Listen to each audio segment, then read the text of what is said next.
Hey everyone, welcome to another week and another Memoir Minute where you can learn memoir 1 minute at a time with me, the CEO and founder of The Right Place, Right Time, an award-winning author and an international book coach, ghostwriter, and developmental editor with a specialty in memoir. This month of April, I want to be giving you little bite-sized craft and technique lessons using these memoir minutes each week. Today, I want to talk about whether or not you're censoring yourself or overcorrecting yourself through the process of working on your first draft. So here's like the case in point. I get clients who come to me and say, hey, does it make sense for me to spend so much time trying to perfect a chapter before I move on to the next chapter? Should I worry about making sure that there are no gaps in the material? Should I worry that my word choice isn't perfect? Should I worry that my sentences aren't grammatically correct? Or they come to me and they say, hey, I'm getting really stuck on this chapter. I keep going back to it. Every time I sit down to go forward, I end up reviewing what I wrote the last time and getting so stuck in trying to perfect what I wrote before that I'm not continuing and writing what needs to come next. Here's the scoop. There is later drafts and later time to perfect sentence structure, word choice, meaning, clarity, cohesion. But you can't fix what you don't have written. So if you continue to beat on a chapter that you've already done and refuse to move on to write new material, you'll only ever have that one chapter and you'll never get through the rest of your draft.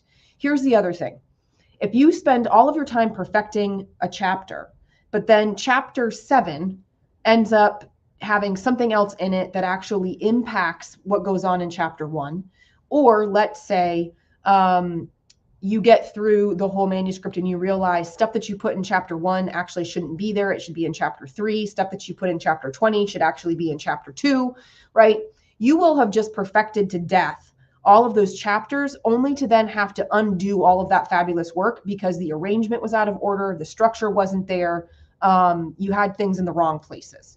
So you're doing yourself to some extent a disservice to be so tightly focused on getting everything perfect the first time, because inevitably the first draft is not going to be the last draft. You're going to have to reorganize material somewhere along the way. Now, if you are a very careful drafter, very intentional, you might have very clean first drafts that require very little in terms of precision and structure. I'm not suggesting that you draft unnaturally to what you are finding is easy for you, right? So if you very naturally pay attention to word choice, very naturally pay attention to sentence structure as you go, I'm not suggesting that you undo that and like just write crap.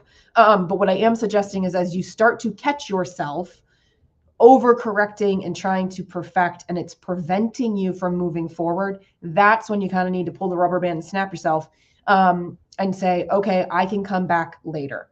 And one of my favorite strategies for doing that is something I call signposting or leaving breadcrumbs for myself. When I know that I'm not happy with the paragraph, I know that this isn't the right word choice, I know that there's something missing between a paragraph and the next paragraph, I highlight, I leave a note to myself, I change the word into a different color. I leave some sort of sign or signal and a comment to myself like, need to pick a different word, need to make this more active, need to add in this detail later, so that I don't lose what I already know needs to happen to make it better, but I'm not getting so hung up on that thing that I'm not moving forward in finishing the draft. Okay.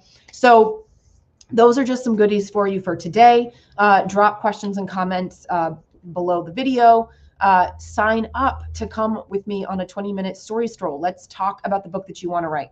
Inquire about the Memoir Blueprint, which is my new group program. It's a 3-month program for the aspiring memoirist to get the strongest possible foundation and create the blueprint for the book that they want to write about their life. If you're interested in that, I would love to have a chat and let you know all about that.